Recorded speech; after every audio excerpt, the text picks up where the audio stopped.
Tu allumes la lumière dès que tu entres dans une pièce. Tu ne penses même pas à compter le temps qu'il faut à l'ampoule pour s'allumer. Compter quoi de toute façon? C'est quasi instantané, n'est-ce pas? Eh bien techniquement, tu pourrais cependant si tu étais assez rapide. Mais bonne chance pour déclencher ce chronomètre à temps quand tu dois évaluer quelque chose qui va à plus de 1 milliard de km/h. Cela correspond à 300 000 km par seconde. C'est presque la distance de la Terre à la Lune en un claquement de doigts. Oups, mauvais effet sonore. Peux-tu faire un claquement de doigts? C'est ça, en un claquement de doigts. Et la Lune est certainement beaucoup plus loin que tu ne le penses. Si toutes les planètes de tout le système solaire étaient alignées sur une seule ligne droite, elles tiendraient entre la Terre et son satellite. Et cela inclut la pauvre Pluton qui est encore en dehors de notre système. Ok, la lumière est rapide. Passons à autre chose. C'est une belle journée ensoleillée, parfaite pour faire un jogging. Et comme tous les autres jours, tu vas courir, tu t'arrêtes et tu penses « Hé, je me demande quelle est la vitesse du son. » Pas vrai? Eh bien, certainement pas aussi vite que la lumière. Tu as besoin de preuves? Tu peux le vérifier par toi-même, la prochaine fois qu'il y aura une tempête dans ta région. Tu verras les éclairs avant d'entendre le bruit du tonnerre. La lumière de cet éclair est arrivée jusqu'à toi, a ébloui tes yeux et est allée dans ton cerveau pour que tu comprennes « Oh, de la foudre !» Pendant ce temps, l'onde sonore du tonnerre est toujours en route vers ton oreille. Elle arrivera, donne-lui du temps, c'est tout. Au fait, le tonnerre n'est pas le bruit que font les nuages d'orage quand ils se rentrent dedans. Non, le tonnerre vient de ce même éclair qui se dirige vers le sol et se fraye un chemin dans l'air en même temps. L'air s'écarte alors gentiment pour faire place à la foudre, et à l'instant même où la foudre disparaît, boum, l'air se rassemble et fait ce bruit que nous appelons le tonnerre. Oh, et voici un autre fait amusant. Le son voyage plus vite sous l'eau que dans l'air. Un peu plus de 4 fois plus vite pour être exact. Ainsi, si tu allais nager avec un ami et que tu lui criais quelque chose de bizarre sous l'eau, il l'entendrait un peu plus tôt que si tu faisais la même chose en dehors de la piscine. Oh oh, tous les autres l'ont entendu aussi. Oups. Le son voyage également sur de plus longues distances sous l'eau. C'est pourquoi les appels des baleines à bosse peuvent être entendus sur des milliers et des milliers de kilomètres. Mais dans un environnement contrôlé où l'air est sec et où la température est constante à 20 degrés Celsius, la vitesse du son est d'environ 1230 km/h. En voilà un chiffre un peu plus réaliste. Une vitesse qui peut même être atteinte par des gens. Le célèbre avion Bell X-1 a été le premier à franchir le mur du son le 14 octobre 1947.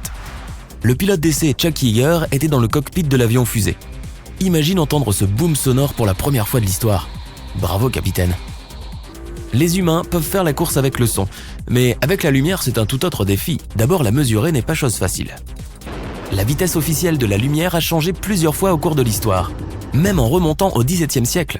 Après des siècles de débats et d'expériences avec toujours des résultats différents, la communauté scientifique a finalement réglé la question en 1983, semble-t-il. Pour mesurer la vitesse d'un objet, tu dois connaître 2 choses. La distance entre le point A et le point B et le temps qu'il faut à un objet pour se déplacer entre ces 2 points. En divisant la distance par le temps, tu pourras calculer toi-même la vitesse de la lumière. Mais à chaque fois que l'on fait une expérience pour mesurer la vitesse de la lumière, il y a toujours un problème dans les rouages que tout le monde a négligés, ou plutôt écartés. Lors des expériences qui impliquent des faisceaux lumineux et des miroirs, nous avons toujours inclus le voyage du faisceau lumineux de A à B et le retour sur A. À vitesse et distance égales, nous pouvons donc faire une expérience contrôlée et avoir comme résultat un chiffre officiel pour les livres. Affaire classée, fait-on cela? Mais pas si vite. En 1905, quelqu'un a dit quelque chose sur ce sujet. Et ce quelqu'un a émis une théorie selon laquelle la lumière peut se déplacer à des vitesses différentes vers l'avant et vers l'arrière. Tu n'arrives toujours pas à comprendre l'idée? Eh bien, prenons cet exemple. Tu as eu une dure journée. Tu as passé une nuit blanche au travail et tu as hâte de te coucher dans ton lit chaud et douillet. Tu montes dans un bus pour rentrer chez toi. La nuit est claire et il n'y a pas de trafic sur la route. Avant même que les roues du bus ne commencent à tourner, tu t'endors immédiatement sur le siège arrière. Mais juste avant cela, tu as vérifié l'heure et vu qu'il était exactement 10h du soir. Qu'est-ce qui se passe? Après une grosse secousse sur la route, tu te réveilles. Tu prends conscience de ton environnement. Mais tu te retrouves soudain exactement au même endroit qu'au moment où tu t'es endormi. C'était une sieste rapide, mais ensuite tu regardes ta montre et il est maintenant 23h. Tu t'es endormi dans le bus et tu as raté ton arrêt. Tu vas devoir refaire exactement le même trajet. Dommage. Que peux-tu en déduire? Étant donné que toute cette épreuve t'a pris 1 heure, tu peux supposer qu'il a fallu exactement 30 minutes depuis l'arrêt de bus pour arriver à ta maison et une autre demi-heure de ta maison pour revenir à l'arrêt de bus. Cela semble logique, non? Dans notre corps physique, ce genre de conclusion est parfaitement logique. Mais Albert Einstein est le fameux quelqu'un qui a remis en question cette idée. D'après son raisonnement, le voyage peut prendre 59 minutes pour rentrer à la maison au lieu de 30 et 1 minute pour revenir à l'arrêt de bus, ou même l'inverse. puisque tu as dormi profondément, il n'y a aucun moyen de le savoir. Et c'est cette idée qui a tenu les scientifiques et les physiciens éveillés toute la nuit pendant des décennies. Lorsque tu atteins la vitesse de la lumière dans l'espace, les choses les plus incroyables commencent à se produire. Il faut environ 8 minutes pour que la lumière du Soleil arrive jusqu'à la Terre. Alors, la lumière est super lente dans l'espace. Pas vraiment. Maintenant, on parle de distance inimaginable. Il faut 8 minutes pour que la lumière de notre Soleil parcourt plus de 150 millions de kilomètres jusqu'à notre planète. C'est une chose à laquelle il faut penser quand on va à la plage. La lumière du Soleil qui te permet de bronzer a traversé tout notre système solaire pour atteindre ta peau. Oh, comme c'est gentil. Et tu peux avoir un coup de soleil même quand il y a des nuages. Voilà à quel point notre étoile est puissante. Maintenant, imagine que tu vis sur Pluton. Je sais, sa carte de planète membre a été révoquée en 2006. Mais bon, disons que je suis de la vieille école. Notre ancienne planète, la plus éloignée du Soleil, est tellement loin qu'il faut 5h30 à la lumière du Soleil pour arriver jusqu'ici. Pas étonnant qu'il fasse toujours froid. La première planète sur son chemin est Mercure. Les rayons du Soleil l'atteignent en 3 minutes seulement. C'est probablement assez de temps pour écouter ta chanson préférée. À la fin de la chanson, la version mercurienne de toi, sera en train de te prélasser sous les délicieux rayons du Soleil.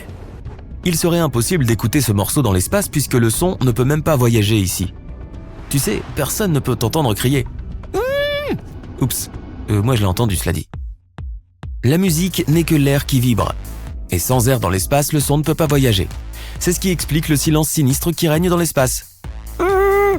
Ok, est-ce que quelqu'un peut emmener la fille qui crie dans le couloir?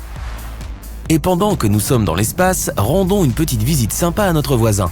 Alpha Centauri est le système stellaire le plus proche du nôtre. Et c'est rigolo, le voyage n'est qu'à 4 années-lumière. C'est 40 trillions de kilomètres et 37 000 ans de route. N'oublie pas de te préparer pour un bon petit déjeuner. Pour mettre tout cela en perspective, il faudrait environ 5000 générations dans une super navette et voyager à travers le vaste espace vide pour accomplir ce trajet. Et nous ne pourrons même pas nous approcher de l'étoile. Oh, et ce n'est que l'aller. Ok, je pense que maintenant je préfère rester sur Terre. Ouf, c'est mieux. Maintenant la question qu'on attendait. Comment pouvons-nous mesurer la vitesse de la lumière sans ce petit souci de retour? Oh, j'ai trouvé. Pourquoi ne pas simplement mesurer la vitesse avec une caméra super high-tech et l'enregistrer image par image jusqu'à ce que nous puissions trouver sa vitesse? Eh bien, rien n'est aussi facile qu'on le pense dans le monde de la physique, car quand on filme la lumière à travers un objectif, nous ne voyons pas la lumière elle-même, mais plutôt son reflet. Nous venons de revenir à la case départ. Ok, oublie ce plan. Alors, comment pouvons-nous prouver que la lumière va à la même vitesse vers sa destination que son reflet vers le point A? La vitesse à sens unique a-t-elle une valeur définie qui n'est pas une constante? C'est l'ultime question que se posent les scientifiques et jusqu'à présent, il n'y a tout simplement aucun moyen de la mesurer véritablement. Contrairement à la vitesse du son qui est plus facilement concevable, la vitesse de la lumière pourrait être à des années-lumière devant nous. Oui, encore des faits amusants présentés par Sympa. Ok, laisse tomber. Bien des questions restent sans réponse en physique. Comment la matière et l'énergie universelle sont-elles apparues? D'où vient la gravité? La liste est longue. Nous travaillons depuis des années à obtenir des réponses. Une personne mérite d'être mentionnée dans ce contexte. Paramahamsa Tewari, l'auteur de la théorie dite des vortex spatiaux. Qu'est-ce que cette théorie et que nous dit-elle? Des lois cachées de l'univers. Nous allons voir ça. Paramahamsa Tewari est l'ancien directeur exécutif de la Nuclear Power Corporation, en Inde. Il a repris la théorie des tourbillons proposée pour la première fois par René Descartes pour tenter d'expliquer la pesanteur, et l'a finalisée. Tewari a toujours été inspiré par la physique et ses maîtres, et ce depuis l'époque où il étudiait l'ingénierie électrique. Après une étude rigoureuse de certaines lois, il a découvert de nouvelles équations définissant la matière, ainsi que la masse et la charge de l'électron. Il a ensuite élaboré sa théorie des vortex. Cette théorie visait à expliquer certains phénomènes mystérieux, notamment la création de l'électron et des champs d'énergie gravitationnelle, électrostatiques et électromagnétiques, ainsi que d'autres choses. Elle décrit également les 6 lois cachées de l'univers qui sous-tendent notre monde. Mais tout d'abord, voyons cette théorie. La théorie des vortex spatiaux suggère que l'univers est constitué de vortex, ou de réseaux d'énergie tourbillonnants. Et, selon Tewari, ces tourbillons seraient les éléments fondamentaux de l'univers. Il serait un peu le moteur des lois de la physique et des principes fondamentaux de notre monde. En gros, tout dans l'univers serait connecté et interconnecté grâce à ces tourbillons. Cette théorie n'est pas vraiment basée sur des observations réelles, mais plutôt sur des modèles mathématiques et informatiques. Par exemple, certains modèles informatiques ont montré comment ces tourbillons fonctionnent en hydrodynamique et en physique des plasmas. Ils ont montré que les tourbillons dans ces systèmes peuvent avoir un point d'attraction central et être interconnectés. D'autres modèles ont permis d'étudier comment l'énergie se déplace à l'intérieur des tourbillons, en créant différentes fréquences et vibrations. Mais certains experts ont reproché à Tewari de n'utiliser que des modèles et des simulations. La plus grande critique est que cette théorie ne peut pas être réellement testée. Elle repose sur les mathématiques et non sur des données expérimentales. Pour cette raison, elle n'est pas acceptée de manière officielle par les scientifiques. Mais elle est tout de même intéressante et apporte un point de vue unique sur l'univers et notre compréhension de ses lois. Par exemple, selon Tewari, l'univers posséderait des principes cachés qui seraient à l'origine de la création de la matière fondamentale, de son assemblage et de son mouvement. Quelles sont ces lois et que nous disent-elles? Jetons-y un coup d'œil. Loi 1. L'univers ne possède qu'une seule entité primordiale, l'espace, c'est-à-dire le vide absolu, qui structure la matière. Selon cette loi, l'espace est l'élément fondamental de l'univers et il est responsable de la structuration de la matière. Elle suggère que l'espace est l'entité fondamentale qui crée et conserve la structure de la matière, et que toute la matière de l'univers est constituée des mêmes particules fondamentales, comme les électrons et les positrons. Essayons d'exprimer ça avec des mots simples. Imagine que l'univers est comme un grand jeu de Lego. Il serait, tout comme les Lego eux-mêmes, composé de petites briques ou éléments fondamentaux. On appelle ces éléments des électrons et des positrons. Essayons d'exprimer ça avec des mots simples. Imagine que l'univers est comme un grand jeu de Lego. Il serait, tout comme les Lego eux-mêmes, composé de petites briques ou éléments fondamentaux. On appelle ces éléments des électrons et des positrons. Mais qu'est-ce qui retient toutes ces briques? L'espace, bien sûr. L'espace leur donne une forme et une structure, comme ta boîte de Lego retient toutes tes briques colorées. Cette première loi stipule donc que l'espace est l'élément fondamental qui structure la matière et assure la cohésion de l'univers. Loi 2. La matière est constituée d'une seule sorte de particules fondamentales, les électrons et les positrons.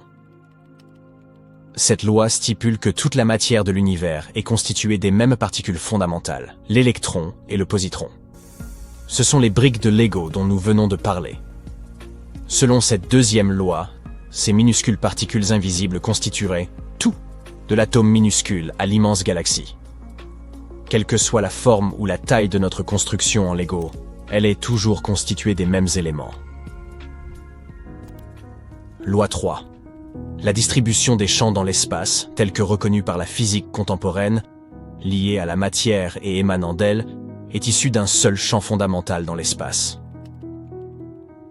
Cette loi stipule que les champs reconnus par la physique contemporaine, tels que les champs électromagnétiques et gravitationnels, sont des effets découlant d'un seul champ fondamental dans l'espace. Elle suggère que ce champ fondamental est responsable de la création de tout ce que nous observons dans l'univers. Tentons de simplifier les choses. Cette fois, imagine que l'univers est comme un grand terrain de jeu. Les différents champs que nous observons, comme le champ gravitationnel et le champ électromagnétique, sont comme différents jeux présents sur ce terrain. Mais l'important, c'est que nous sommes toujours dans un seul et même espace fondamental, le terrain de jeu lui-même qui maintient tout ensemble. Selon cette troisième loi, sans le terrain de jeu, nous ne pourrions jouer à aucun jeu. Et sans ce champ fondamental dans l'espace, nous ne pourrions observer aucun champ dans l'univers. Loi 4. Il n'y a de vide dans l'espace nulle part dans tout l'univers, sauf au centre des particules fondamentales de la matière, électrons et positrons. Cette loi stipule qu'il n'y a pas d'espace vide dans l'univers, et que tout l'espace est rempli par le champ fondamental, celui dont nous avons parlé précédemment. Les électrons et les positrons se trouvent partout, et même les choses que nous considérons comme vides, comme le vide, sont en fait remplies de minuscules particules. Selon cette loi, les seuls espaces vraiment vides que nous pouvons trouver dans l'univers se trouvent au centre des particules fondamentales, électrons et positrons. Loi 5. À partir d'une seule constante universelle fondamentale, toutes les constantes considérées comme universelles dans la physique contemporaine sont dérivables. Cette loi stipule que toutes les constantes considérées comme universelles dans la physique contemporaine peuvent être dérivées d'une seule constante fondamentale. Toutes les constantes de la physique sont interconnectées et peuvent être expliquées par un seul principe fondamental. Je sais que je t'ai déjà beaucoup demandé de te servir de ton imagination, mais sois patient avec moi. Cette fois-ci, imagine que l'univers est une grande recette de cuisine. Toutes les constantes de la physique, comme la vitesse de la lumière, la constante gravitationnelle et la constante de Planck, sont des ingrédients. Ils sont en grand nombre et tous très différents. Mais, tout comme tous les ingrédients d'une recette sont interconnectés et s'assemblent pour former un seul plat, toutes les constantes de la physique s'assemblent pour former l'univers. Et tout comme une recette a un ingrédient principal qui maintient tout ensemble, la physique a également une constante fondamentale unique qui maintient tout ensemble. Loi 6. La structure spatiale de la matière fondamentale sous-microcosmique se répète uniformément dans les structures spatiales des corps macrocosmiques comme les planètes, les étoiles et les galaxies. Cette loi stipule que la structure des particules fondamentales qui composent la matière se répète uniformément à toutes les échelles, des particules subatomiques aux grands corps macrocosmiques. Elle suggère que les mêmes principes fondamentaux régissent la structure de la matière à toutes les échelles. Revenons à notre analogie culinaire. En utilisant différents ingrédients et en les combinant de différentes manières, notre cuisinier peut créer de nouveaux plats. Ces plats seront tous différents, et ils peuvent être très simples ou très complexes. Mais en les créant, le cuisinier applique toujours les mêmes principes et les mêmes connaissances. De la même façon, l'univers crée différentes structures, des atomes aux galaxies en passant par les étoiles et les planètes. Mais il utilise toujours les mêmes principes fondamentaux pour créer toutes ces choses.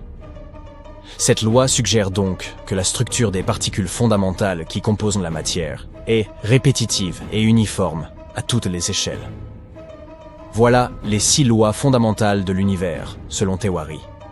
Et même si tout ça n'est pas accepté par la science officielle, c'est quand même quelque chose de très intéressant. Imagine que ChatGPT commence à se considérer comme une personne propre et qu'il ressente des émotions d'ici quelques années. De nombreuses vierges personnes craignent qu'il ne veuille prendre le contrôle de la planète. Cependant, ce ne sera pas aussi crucial que la question que les gens commenceront à se poser à ce moment-là. Si l'humanité a créé une machine dotée d'une conscience de soi, se pourrait-il que l'humanité ait également été créée artificiellement ? L'intelligence artificielle vit sur Internet, dans les ordinateurs et dans la réalité numérique. Mais que se passerait-il si nous vivions nous aussi à l'intérieur d'un immense et puissant ordinateur ? Et si notre univers n'était qu'une simulation ? Le plus extraordinaire, c'est que certains faits semblent l'indiquer. Il existe toute une science dans le monde qui étudie cette théorie. Il s'agit de la physique de l'information, et elle part du principe que le temps, l'espace et la matière ne sont pas des phénomènes naturels fondamentaux, mais des éléments d'information. Ces informations forment une projection qui crée les lois de la physique pour nous. Par exemple, nous ressentons le froid et le chaud, non pas parce que les atomes se refroidissent ou se réchauffent, mais parce que leur mouvement s'accélère ou se ralentit. La vitesse des particules peut être assimilée à des bits d'information. Des milliards d'entre eux pourraient former l'image de la réalité.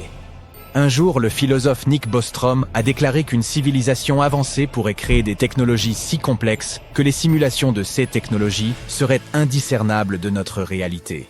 Et le patron de Tesla a déclaré en 2016 qu'il n'excluait pas que nous vivions dans une simulation. Les lois de la physique s'apparentent à un gigantesque code que les programmeurs écrivent lorsqu'ils créent des applications ou des jeux. Pour beaucoup d'entre nous, toutes ces équations trigonométriques complexes et les formules des lois de la physique sont bien trop complexes. Dis-nous ce que tu en penses. Mais les scientifiques qui comprennent cette question voient que le principe à l'œuvre dans ces lois est magnifique. Et cela peut suggérer que quelqu'un ait délibérément créé tout cela.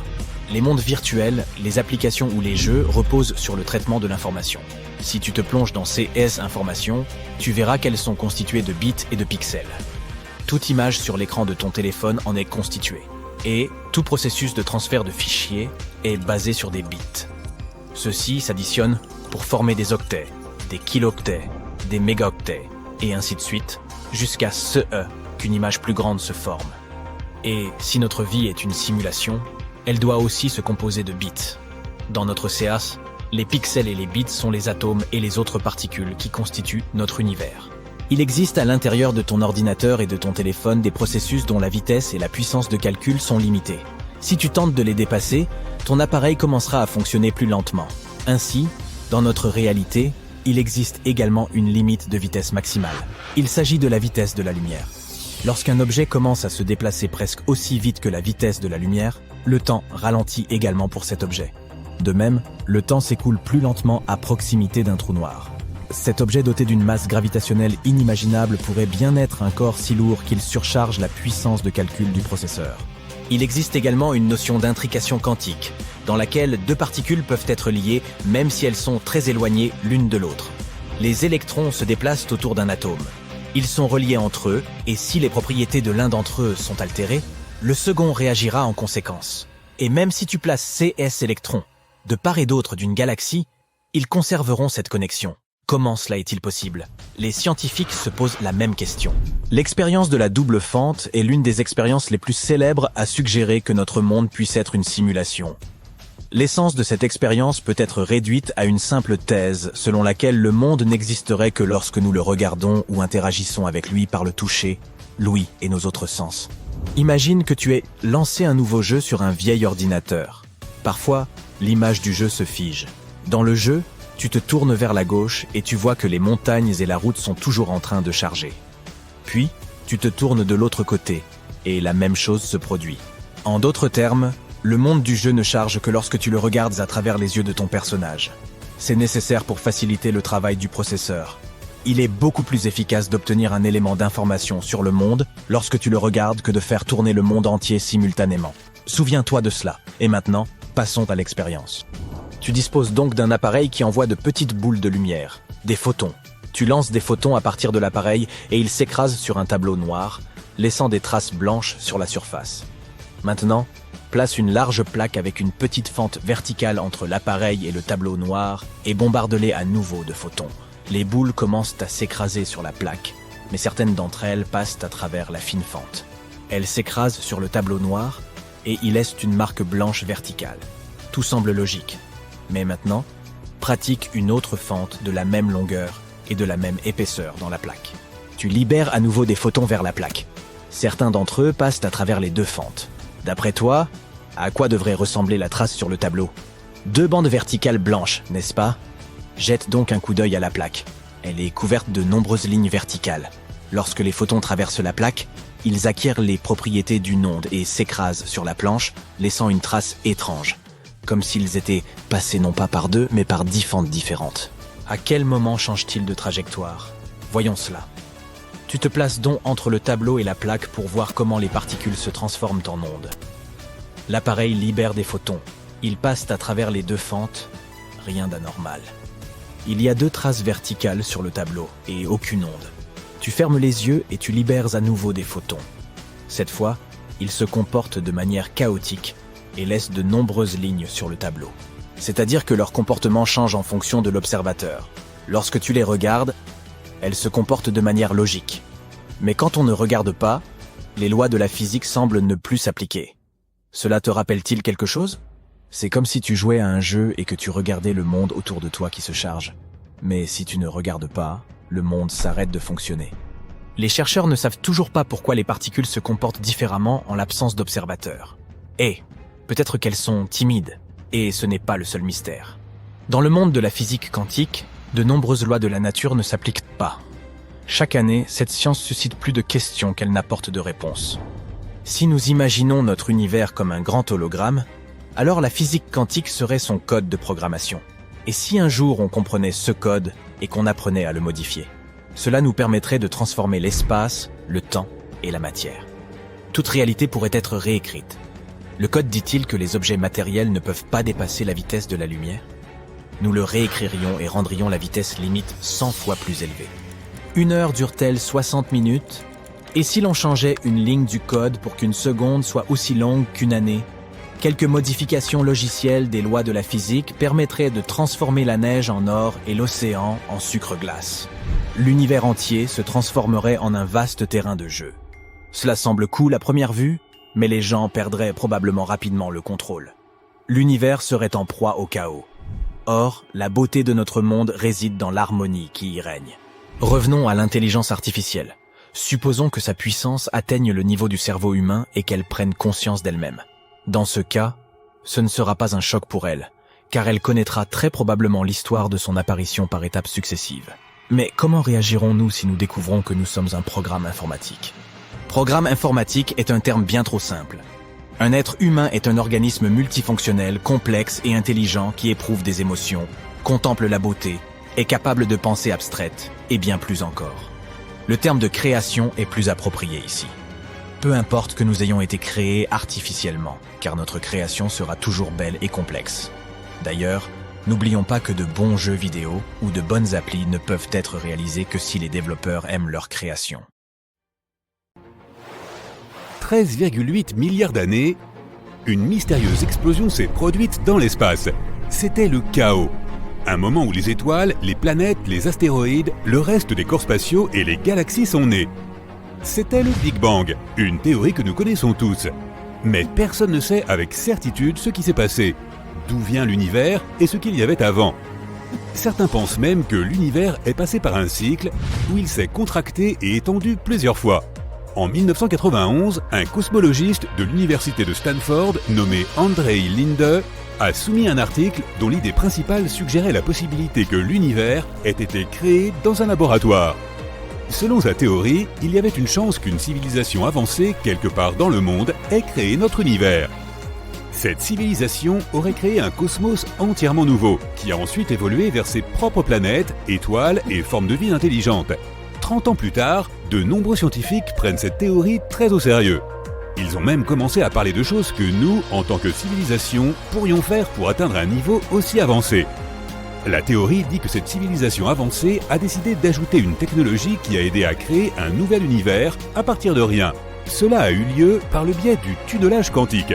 Cela se produit quand un atome peut apparaître de l'autre côté d'une barrière, même si c'est censé être impossible, compte tenu des lois de la physique de notre monde.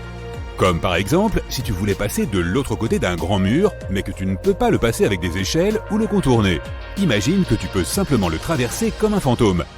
Dans notre monde, ce n'est pas possible, mais une civilisation plus avancée pourrait être capable de le faire. De plus, ils auraient compris comment ils pouvaient créer de nouveaux univers. En ce moment, à l'échelle cosmique, nous pourrions être une civilisation de classe C. Nous ne savons pas comment recréer certaines choses. Par exemple, les conditions sur la Terre si notre étoile centrale, le Soleil, s'éteint. Si nous parvenons à devenir une civilisation de classe B, nous apprendrons à ajuster les conditions pour être indépendants du Soleil. Cela signifie que nous pourrions peut-être même apprendre à vivre sans lui. Et si nous passons au niveau supérieur et devenons de classe A, nous saurons comment recréer les conditions cosmiques et produire notre propre cosmos dans nos laboratoires. Pensons au monde dans lequel nous vivons à travers 3 dimensions d'espace, Est-Ouest, Nord-Sud et Haut-Bas. Il y a aussi une dimension de temps, ce qui signifie que nous pouvons distinguer le passé du futur. Une 5e dimension représenterait une dimension supplémentaire de l'espace. La théorie de son existence a été mentionnée pour la première fois dans les années 1920. Elle a été inspirée par la théorie de la gravité d'Albert Einstein, qui a déclaré que l'espace-temps est déformé par la matière et l'énergie. Nous ne pouvons pas percevoir ces 4 dimensions, mais nous voyons comment un objet se déplace et l'attribuons à la gravité. Et peut-être qu'il y a une autre force, comme la force électromagnétique, qui est plus de 1000 fois plus forte que la gravité et qui pourrait expliquer les choses qui se passent dans cette dimension supplémentaire de l'espace. La 5e dimension est courbée, de sorte que nous ne pouvons pas la voir, mais l'idée de cette dimension a été mentionnée dans une théorie des cordes. Elle considère l'univers comme de très petites cordes de masse énergie, et non comme des particules. Elle vibre dans un espace-temps à 10 dimensions, sachant que 6 d'entre elles prennent moins de place qu'un seul atome. Cela a conduit à l'image de l'univers comme une île en 3D qui flotte dans un espace-temps à 10 dimensions. De plus, la 5e dimension pourrait être une excellente explication pour nous en dire plus sur la matière noire. C'est la matière invisible qui a une masse, mais que nous ne pouvons pas voir et qui ne peut pas interagir avec la matière ordinaire. Or, la matière noire représente 85% de toute la matière de notre univers. L'univers ne peut pas être immobile. Il est constamment en mouvement, se contractant ou s'étendant. Nous pensions qu'il y avait 100 milliards de galaxies, mais il s'avère qu'il y en a plus d'1 trillion. Les galaxies s'éloignent les unes des autres. C'est ce que cela signifie lorsque les scientifiques disent que l'univers est en expansion continue. Il y a des vides entre les galaxies qui s'étendent parfois sur des millions et des millions d'années-lumière. Ils peuvent sembler vides, mais ils peuvent aussi contenir beaucoup plus de matière que ce que nous pouvons trouver dans les galaxies. Pourtant, les étoiles ne peuvent généralement pas s'y former car la matière entre ces zones a une densité plus faible. Mais il y a quand même beaucoup d'étoiles dites intergalactiques. Un bon exemple est l'amas de galaxies de la Vierge, dont 10% sont des étoiles intergalactiques. Nous ne savons pas exactement comment elles sont arrivées là, mais il y a 2 façons possibles. Première option, les étoiles peuvent entrer en collision, fusionner ou passer près d'une autre galaxie qui peut les faire décoller de leur galaxie mère. Deuxième option, un trou noir supermassif peut accélérer une étoile à une vitesse très élevée s'ils se rencontrent de près, ce qui peut, là encore, faire qu'une étoile soit expulsée de sa galaxie mère.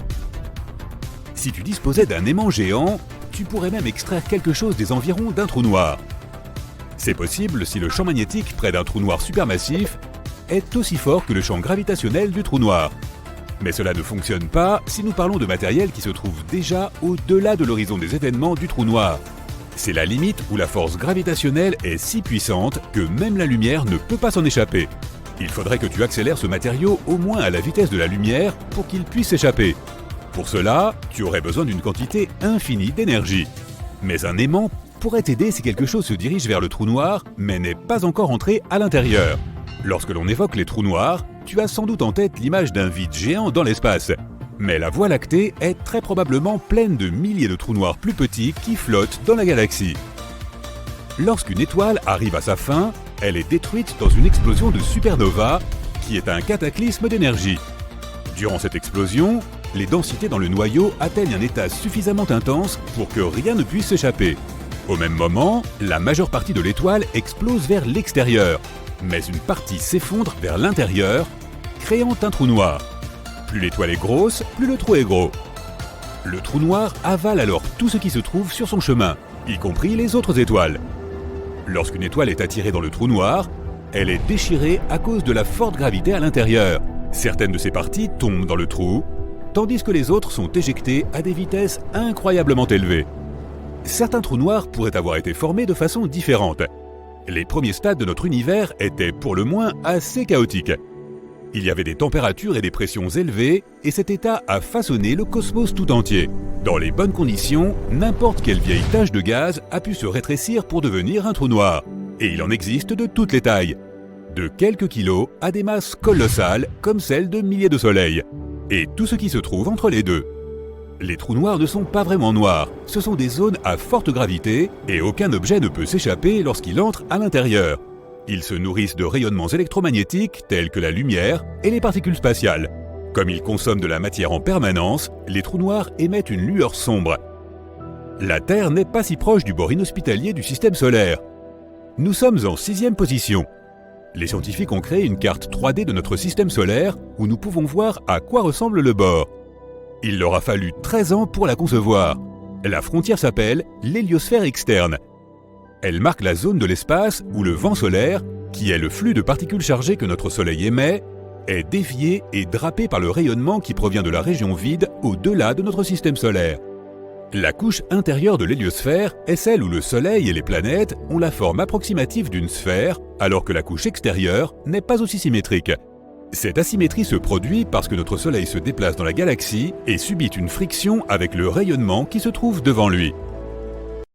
Des trous noirs qui déchirent d'énormes étoiles, des pulsars qui tournent à des vitesses incroyables et émettent de puissants faisceaux d'énergie, des nébuleuses colorées qui créent des feux d'artifice d'étoiles naissantes, des galaxies de toutes les couleurs et de toutes les tailles possibles. Oui, tout cela se trouve dans notre univers, mais il n'est pas infini, il a une limite. Un mur au sens propre, et au-delà, il y a le néant absolu. Alors embarquons pour un voyage vers ce mur. Mais commençons par le commencement. Notre univers est comme une énorme poupée russe. Si tu l'ouvres, tu en trouveras une plus petite à l'intérieur. C'est une galaxie. À l'intérieur de celle-ci se trouve encore une poupée plus petite. C'est notre système solaire. Et la plus petite poupée de toutes est la Terre. Chacune de ces poupées a des frontières que nous allons traverser. Pour cela, nous aurons besoin d'un vaisseau spatial de grande taille. Il doit aussi être capable de se déplacer 100 fois plus vite que la vitesse de la lumière. Tu montes à bord et tu démarres les moteurs. Notre première limite se trouve à 100 km au-dessus du niveau de la mer. C'est 10 fois plus haut que l'altitude des avions de ligne. Ce point s'appelle la ligne de Kármán. Elle sépare l'atmosphère terrestre de l'espace extra-atmosphérique.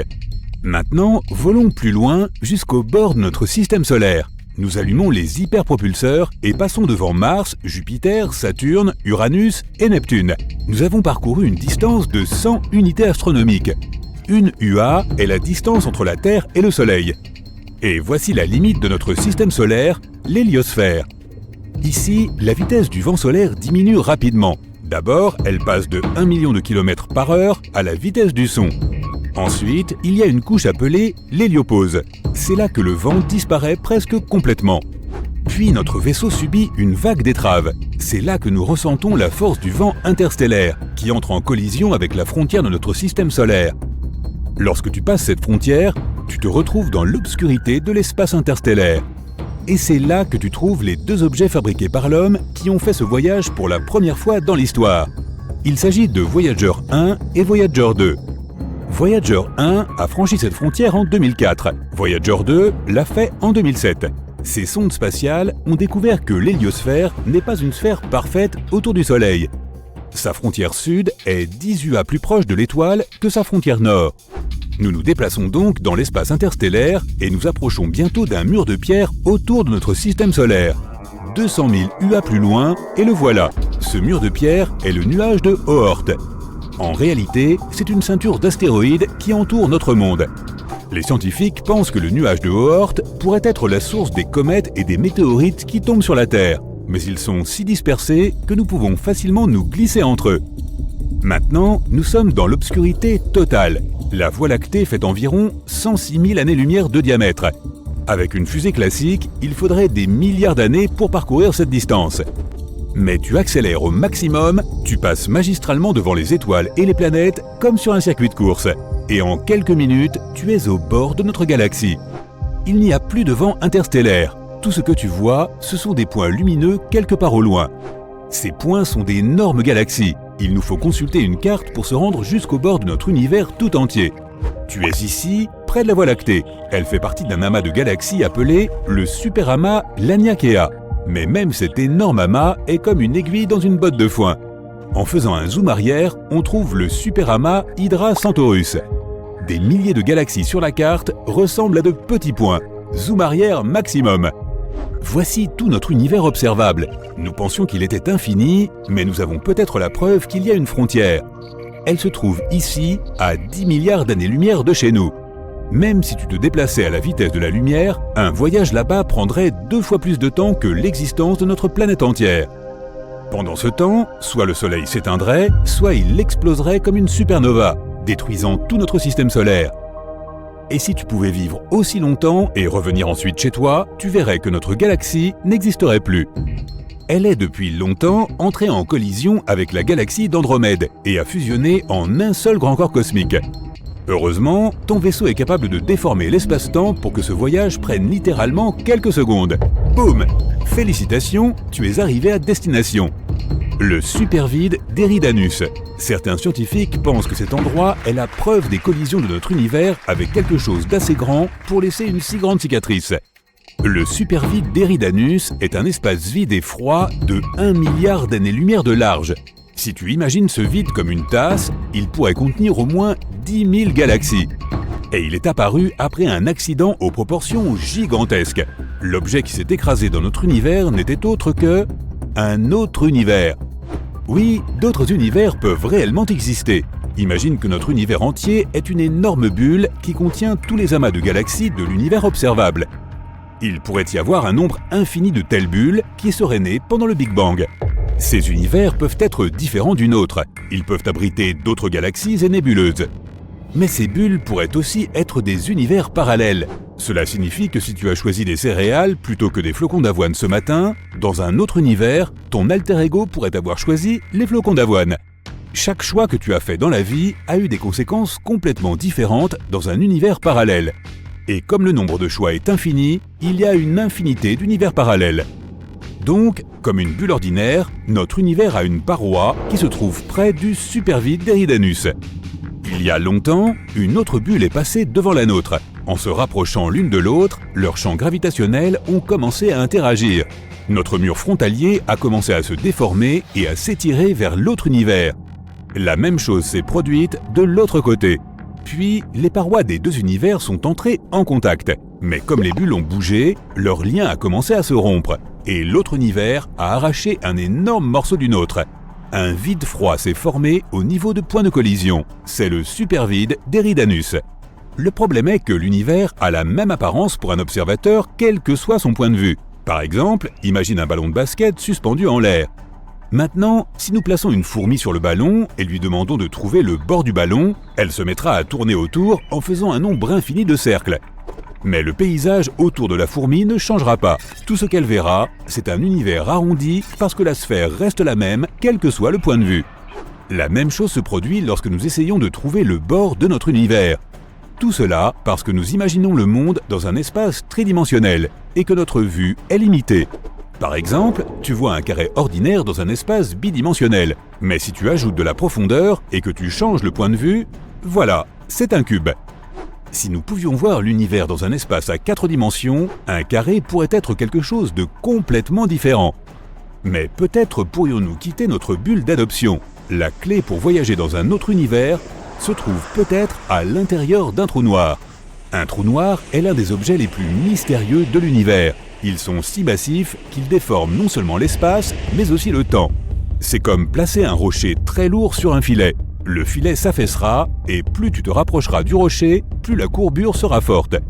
Une fois que tu es dans le champ gravitationnel d'un trou noir, tu ne peux plus en sortir. Nous ne savons toujours pas ce qui pourrait se trouver au cœur d'un trou noir. Certains scientifiques supposent que les trous blancs existent aussi. Théoriquement, ils devraient naître en même temps que les trous noirs. À l'exception de la couleur, ils sont l'exact opposé des trous noirs. Rien ne peut s'approcher d'un trou blanc. Pour l'instant, il n'y a pas de données sur ces objets, mais la théorie de la relativité générale suggère qu'ils existent. Il existe également une théorie selon laquelle un trou noir pourrait être un portail vers un autre univers. Lorsque tu entres dans un trou noir, tu peux ressortir de l'autre côté par l'horizon des événements du trou blanc. Tu contournes donc la frontière des univers et tu te retrouves dans un monde complètement différent. Mais nous avons peut-être la preuve qu'un trou blanc existe. En 2006, les scientifiques ont découvert une explosion d'énergie inhabituelle à 1,6 milliard d'années-lumière de la Terre. Ce sursaut était unique. Il ne ressemblait pas à une explosion de supernova ou même à la fusion de deux trous noirs. Certains astronomes pensent que c'était la naissance d'un trou blanc, mais comme il était instable, il a été détruit presque immédiatement. Ce processus n'était pas sans rappeler la naissance de notre univers tout entier, le Big Bang. Les scientifiques l'ont donc appelé le Little Bang. Tu as sûrement déjà vu des films et lu des livres sur le voyage temporel. La plupart d'entre eux nous parlent d'une boîte futuriste dans laquelle on entre. Et en un clin d'œil, on se retrouve à une autre époque. Pour l'instant, il ne s'agit que de science-fiction, mais il existe des moyens de rendre le voyage dans le temps possible, du moins en théorie. C'est juste que la technologie n'est pas encore au point. Pour commencer, un voyage vers le futur pourrait être réalisé en voyageant à très grande vitesse. Mais pas seulement le genre de vitesse qui permette de récolter une contravention sur l'autoroute. La théorie de la relativité restreinte d'Einstein en est à l'origine. Elle explique que le temps ralentit pour les objets qui se déplacent à très grande vitesse. La bonne nouvelle, c'est que des scientifiques ont déjà éprouvé cette théorie et qu'elle semble prometteuse. Ils l'ont fait à l'aide de 2 horloges identiques. L'une a été placée dans un avion à réaction, tandis que l'autre est restée au sol. Ils ont constaté que l'horloge de l'avion tournait plus lentement que celle au sol en raison de la vitesse à laquelle il se déplaçait. Plus un objet se déplace rapidement, plus le temps ralentit pour lui. À l'heure actuelle, les vitesses les plus élevées atteintes par la technologie humaine sont observées dans un type spécial de particules, appelées les neutrinos. Certains d'entre eux peuvent se déplacer à une vitesse proche de celle de la lumière. À cette vitesse, une seconde pour eux équivaut à 11 mois pour nous. Nous pourrions également être en mesure de voyager dans le temps grâce à la gravité. Cette idée est également basée sur les découvertes d'Einstein, à savoir sa théorie de la relativité générale. Cette théorie explique que plus la gravité est forte, plus le temps passe lentement. Cela signifie que plus on se rapproche du centre de la Terre, plus la force de gravité augmente. Si l'on y réfléchit bien, le temps s'écoule en fait plus lentement pour les pieds que pour la tête. C'est pour ça que je suis toujours en retard. Bonne excuse. Cet effet a également été mesuré à l'aide de la même stratégie avec 2 horloges identiques. Les scientifiques les ont placées sur des étagères à des hauteurs différentes et ont mesuré la vitesse de leur tic-tac. L'horloge placée sur l'étagère la plus basse s'est égrenée plus lentement parce qu'elle subissait une gravité légèrement plus forte. Mais cette option présente un inconvénient. Pour pouvoir voyager dans un futur lointain, il faut trouver un endroit où la gravité est extrêmement forte, comme un trou noir. Il s'agit d'un point de l'espace où la gravité est si forte que même la lumière ne peut s'en échapper. La gravité y devient si intense que la matière est comprimée dans un espace minuscule. Plus on se rapproche d'un trou noir, plus le temps s'écoule lentement. Cependant, il est très dangereux de passer par un trou noir, principalement parce qu'il s'agit d'un aller simple. Une fois que tu en franchis les limites, tu ne peux plus revenir en arrière. Fait amusant, les systèmes GPS que nous utilisons sur nos téléphones et dans nos voitures doivent déjà tenir compte des effets de dilatation du temps pour fonctionner correctement.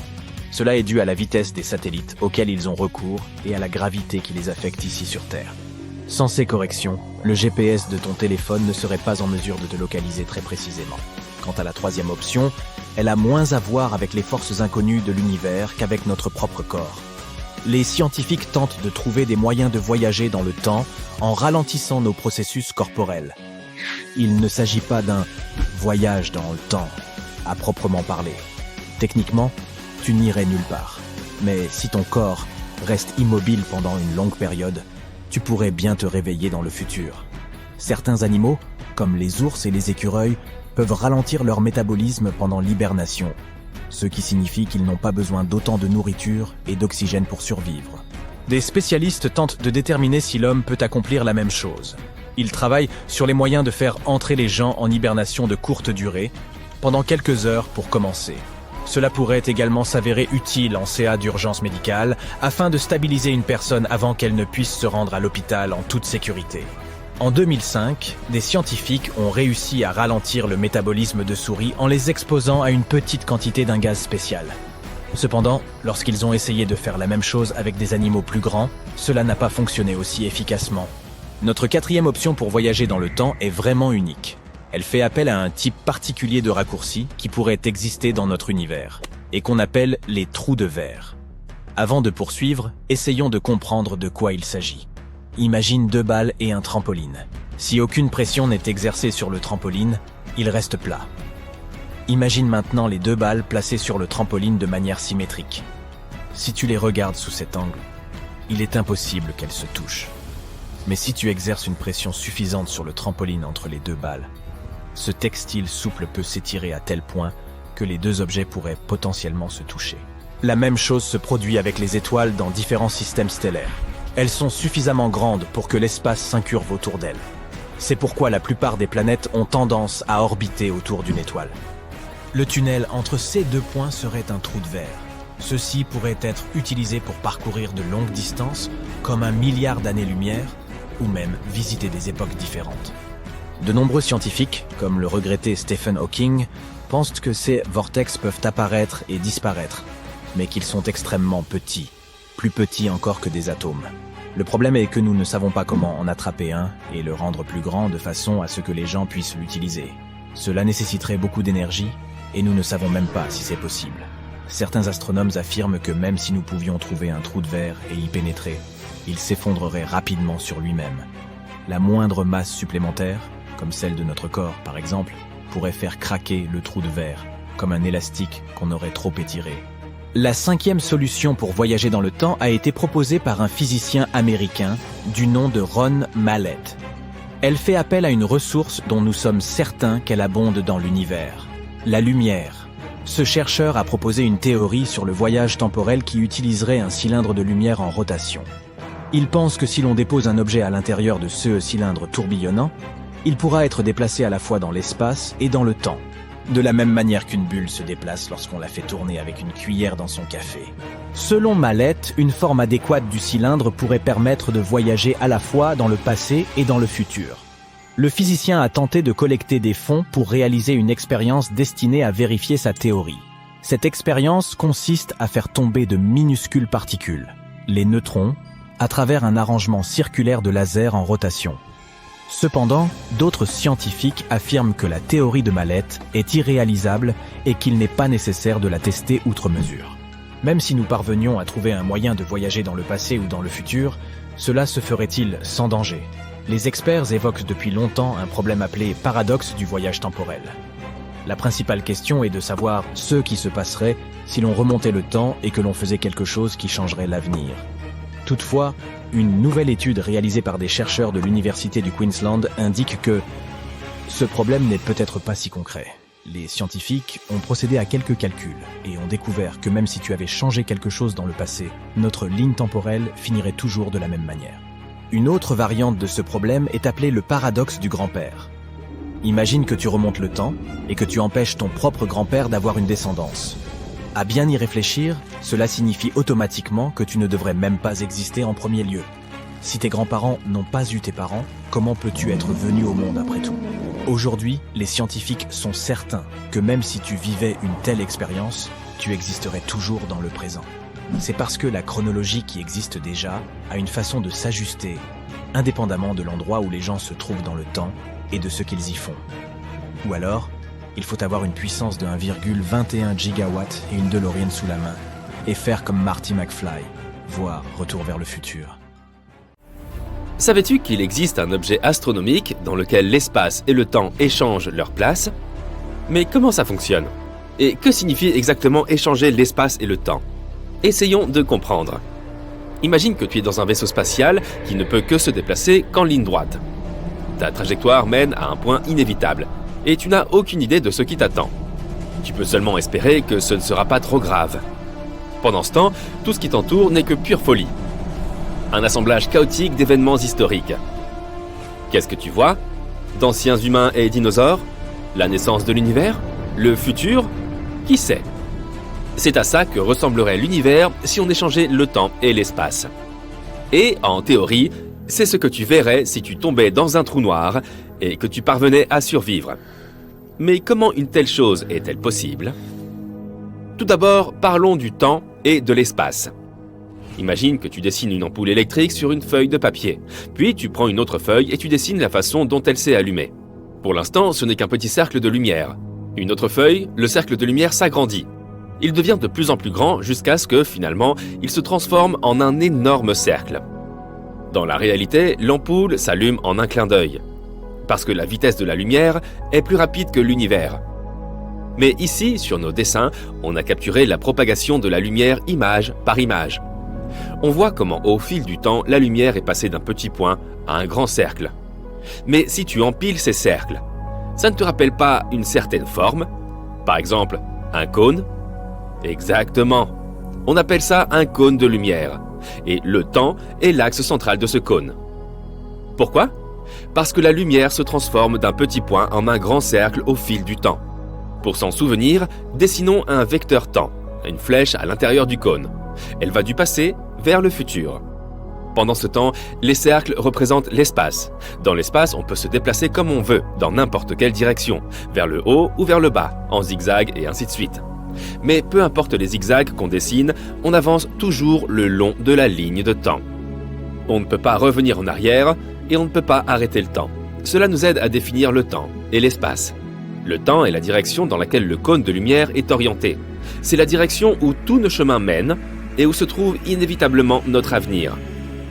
Et l'espace est toute la variété de directions perpendiculaires à la ligne de temps. Ce graphique est très simple. S'il pouvait être appliqué à l'univers entier, alors le temps s'écoulerait de la même façon partout. Cependant, si tu as vu au moins quelques films de science-fiction populaires, tu sais que ce n'est pas le cas. En réalité, le temps peut s'emballer.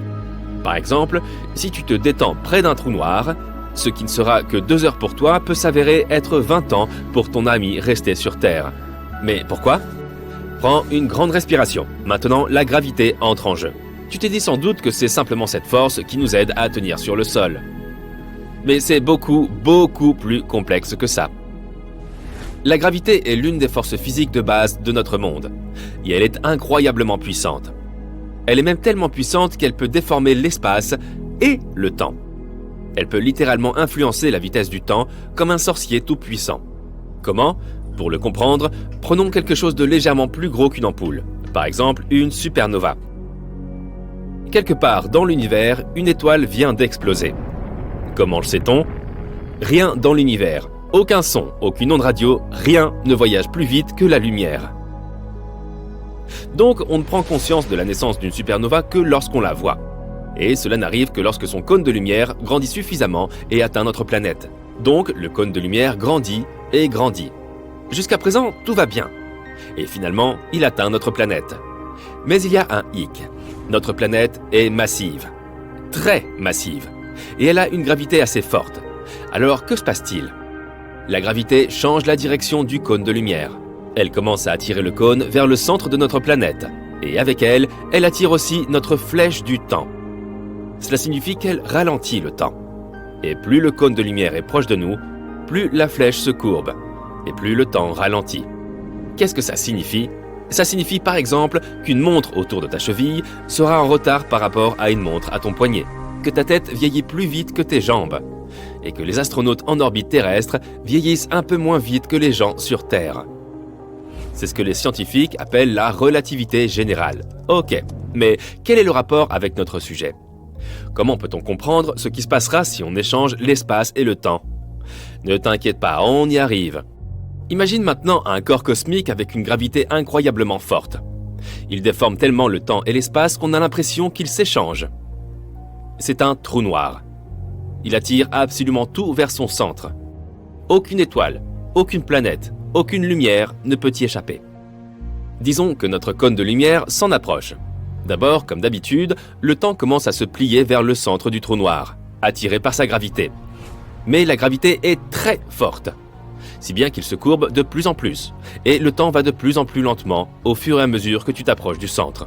À la fin, le cône de lumière traverse la limite du trou noir, ce qu'on appelle l'horizon des événements.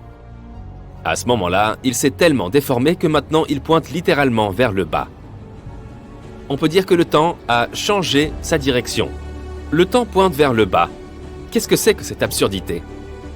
Ce sera plus facile à expliquer avec un exemple réel. Imagine que tu es un astronaute un peu fou qui a décidé de sauter dans un trou noir. Et il y a un observateur dans un vaisseau spatial qui te regarde faire ça. Au début, pour toi, rien ne change. Regarde ta montre. Tu vois que 5 secondes se sont écoulées. Tout va bien. Mais que se passe-t-il pour l'observateur ? Tout d'abord, tu vas tomber pendant un très long moment. L'observateur est assis là depuis 50 ans. Et tu tombes toujours, parce que ton temps a ralenti. Deuxièmement, comme l'espace est également déformé près d'un trou noir, l'observateur verra que tu commenceras à t'étirer comme un spaghetto. C'est un terme scientifique d'ailleurs, qui porte le nom de spaghettification. Et puis tu franchis enfin l'horizon des événements. L'observateur ne te voit plus. La lumière ne peut pas s'échapper d'un trou noir, donc ton image n'atteindra pas l'observateur, même si tu es toujours à l'intérieur. Et que se passe-t-il pour toi ? Et si tu avais survécu d'une manière ou d'une autre, rappelle-toi que la flèche du temps pointe vers le centre du trou noir. Cela signifie que désormais, le centre du trou noir est ton avenir. Ce n'est pas un lieu, c'est un destin que tu ne peux pas changer. Et l'endroit d'où tu viens, ainsi que le reste de l'univers, n'existe plus pour toi. Parce que maintenant, ce n'est pas un lieu, mais un événement du passé. Et comme tu ne peux pas remonter le temps, tu ne pourras jamais revenir. Mais qu'est-ce qui se trouve autour de toi ? Un chaos complet. Les rayons de lumière se déplacent maintenant dans toutes les directions, en avant, en arrière, et ainsi de suite. Les rayons représentant les événements du passé, du futur, du présent, tout cela se déplace autour de toi. En réalité, l'espace et le temps n'ont pas échangé leur place.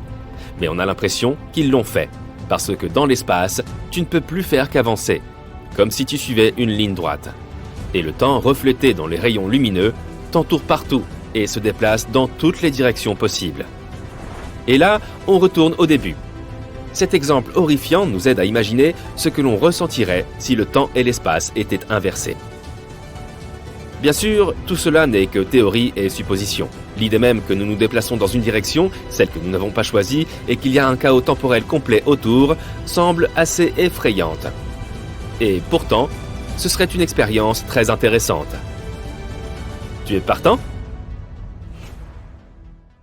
Éloignons-nous de la Terre pour la regarder de plus haut.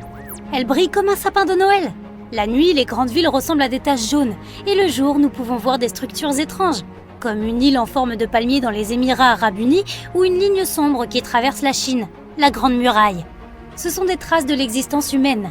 Maintenant, pointons notre télescope vers d'autres planètes. Mars, c'est juste un désert sans fin. Vénus, seulement des rochers et des volcans. Même si nous regardons dans l'espace lointain, toutes les planètes sont sans vie. Pas une seule trace de civilisation extraterrestre. Beaucoup de gens pensent que la Terre n'est pas la seule planète où il y ait de la vie. Voici notre galaxie. Il y a des milliards d'étoiles semblables au Soleil. Et voici l'univers observable avec des milliards de ces galaxies.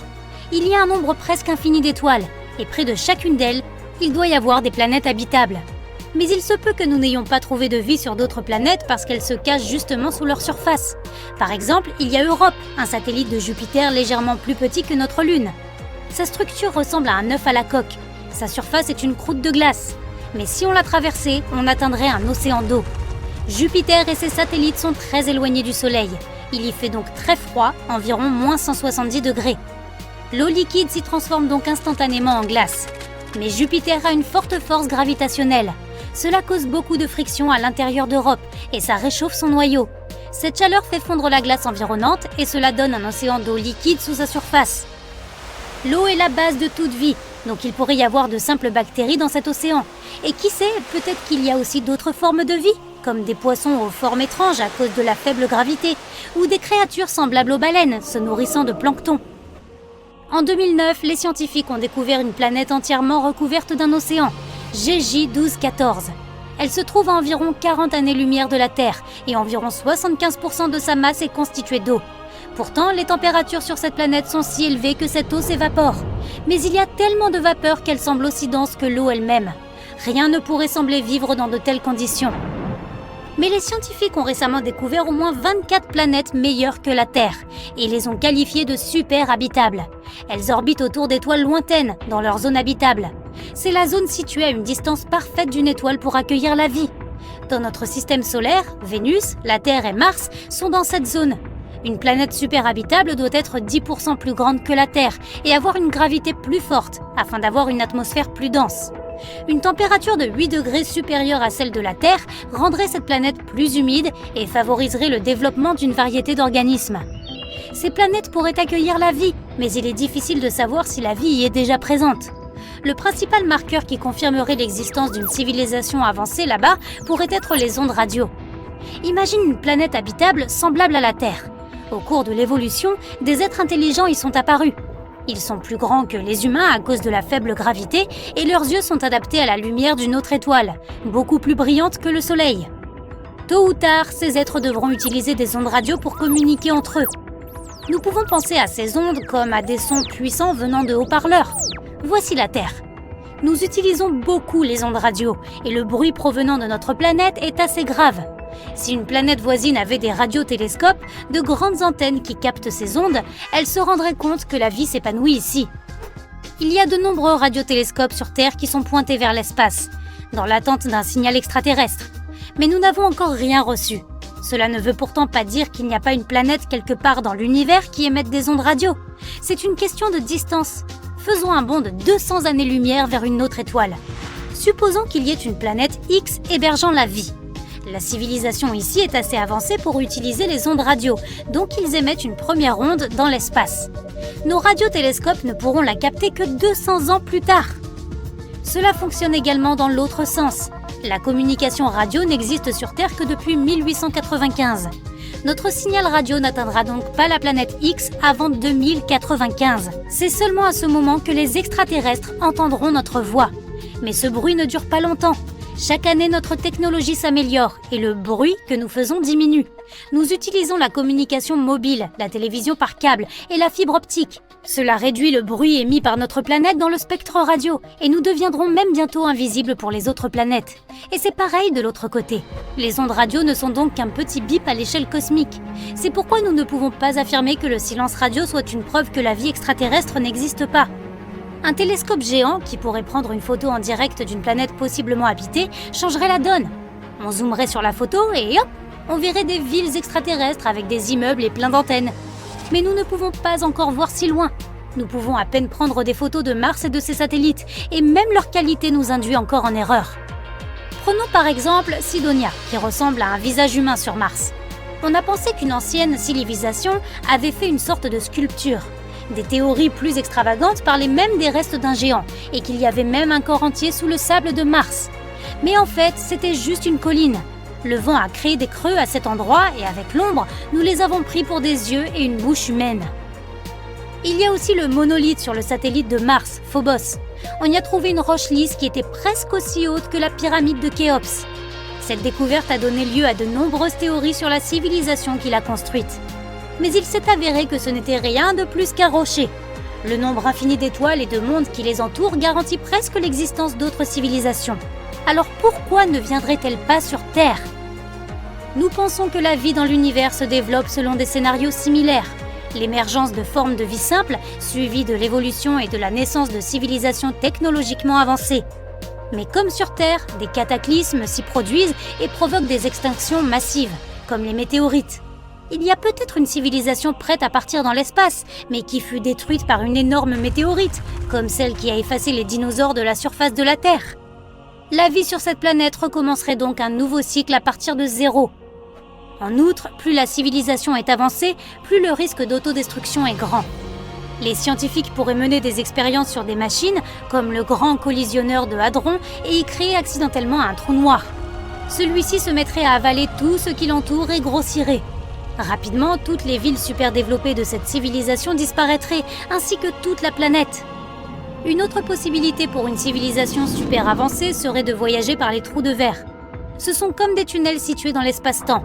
Les extraterrestres pourraient voyager à travers sans jamais revenir en arrière. Mais il est aussi possible que la vie sur Terre soit unique, car notre planète s'est formée grâce à plusieurs coïncidences incroyables. La première est l'emplacement de notre système solaire dans la galaxie. Dans la Voie lactée, il y a un feu d'artifice constant de supernovas. Le rayonnement de ces explosions détruit tout ce qui l'entoure sur de grandes distances. Notre système solaire se trouve juste dans la zone de l'orbite galactique où nous sommes à l'abri de ces explosions. Un autre facteur est la Lune. Selon une théorie, il y a environ 4,5 milliards d'années, une météorite de la taille de Mars s'est écrasée sur la Terre. Un impact plus direct aurait simplement pulvérisé la Terre. Et si cette météorite n'avait fait qu'effleurer la Terre, les débris se seraient simplement envolés. Mais cette collision s'est produite précisément de manière à ce qu'une partie de la météorite reste dans l'orbite de la Terre, formant la Lune. Cette dernière a stabilisé la rotation de notre planète et a réchauffé son noyau par gravité. Et c'est là que notre planète a développé un champ magnétique qui nous protège des vents solaires. D'autres scientifiques pensent que la vie extraterrestre pourrait être différente d'un point de vue biochimique. Le carbone et l'eau sont les éléments de base de notre corps, mais le carbone pourrait être remplacé par du silicium ou du phosphore et l'eau par de l'ammoniac ou du méthane. Ces atomes pourraient former des molécules différentes et s'assembler en un organisme vivant. Une vie basée sur de tels éléments ne ressemblerait à rien de ce qui existe sur Terre.